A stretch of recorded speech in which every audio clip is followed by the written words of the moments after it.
Bonjour, je suis Jérôme Effred Ludodida, je suis professeur des écoles. Ma mission, ton plaisir d'apprendre. Aujourd'hui, étudions l'escargot de Jacques Roubaud.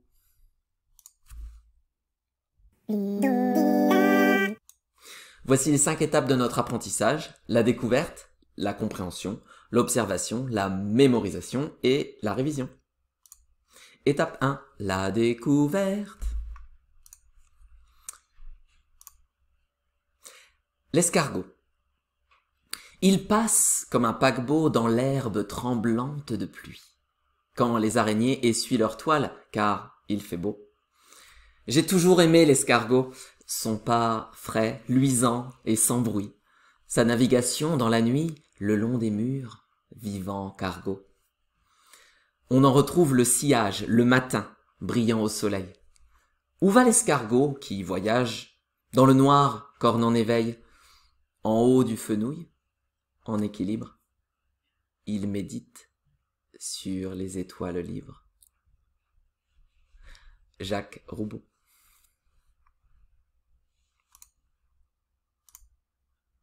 L'escargot.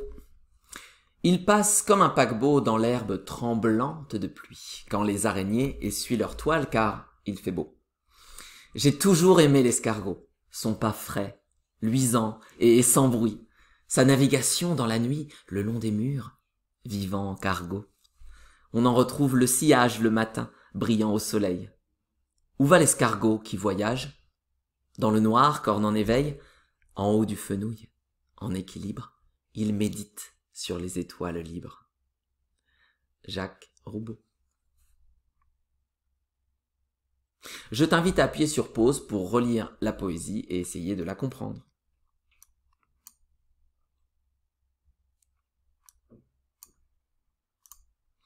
Maintenant, je vais te résumer ce que raconte cette poésie. L'auteur compare l'escargot à un navire avant de lui prêter quelques rêves de liberté. Étape 2, compréhension. Découpons cette poésie en plusieurs parties pour l'expliquer morceau par morceau. Lisons et expliquons la partie 1. L'escargot. Il passe comme un paquebot dans l'herbe tremblante de pluie, quand les araignées essuient leur toile, car il fait beau. L'auteur nous dépeint un jardin dans lequel il vient de pleuvoir. C'est dans ce décor presque encore liquide que nous apparaît un escargot. Le poète le compare à un paquebot, un grand bateau se déplaçant relativement lentement sur la mer. Lisons puis expliquons la partie 2. J'ai toujours aimé l'escargot, son pas frais, luisant et sans bruit. Sa navigation dans la nuit, le long des murs, vivant cargo. L'auteur poursuit la comparaison maritime en assimilant l'escargot à un cargo. Il s'agit là encore d'un bateau très lourd et relativement lent. Lisons puis expliquons la partie 3. On en retrouve le sillage, le matin brillant au soleil. Où va l'escargot qui voyage? Dans le noir, corne en éveil. En haut du fenouil, en équilibre, il médite sur les étoiles libres. Jacques Roubaud. Le poète achève ici la comparaison escargot-bateau en assimilant la trace de bave de l'escargot au sillage d'un bateau en pleine mer. Enfin, il prête à l'escargot quelques qualités de penseur. En effet, l'animal s'évade mentalement dans un ciel étoilé, un peu à la manière d'un marin. Comme ce dernier, il semble rêver de liberté. Étape 3, observation. Ici, je vais te laisser chercher les répétitions de mots et de structures de phrases. Leur repérage facilite l'apprentissage. Je t'invite à appuyer sur pause. À toi de jouer.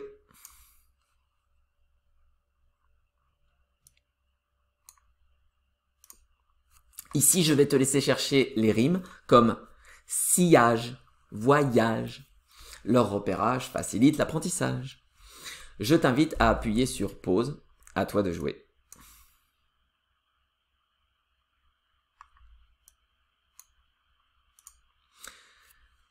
Étape 4, mémorisation. Pour mémoriser cette poésie partie par partie, je t'invite à regarder ma vidéo sur les différentes techniques de mémorisation. Je te mets le lien ci-dessous dans la description. Et comme tu vas devoir œuvrer seul dans cette partie, je te souhaite bon courage au passage. Étape 5, la révision. Maintenant que tu connais la poésie, je t'invite à la réviser selon ce calendrier. Ce soir, dans un jour, dans 3 jours, dans 7 jours, puis 1 ou 2 fois par semaine. Félicitations, te voilà au bout de cette vidéo. Si tu cherches des supports pour copier, illustrer ou travailler autrement cette poésie, je t'invite à te rendre sur mon site Ludodida. Je te mets le lien dans la description ci-dessous. Si malgré tous mes efforts, il te reste des questions sur cette poésie, n'hésite pas à me laisser un commentaire ci-dessous. Les encouragements sont également bien appréciés. Et maintenant, à toi de jouer.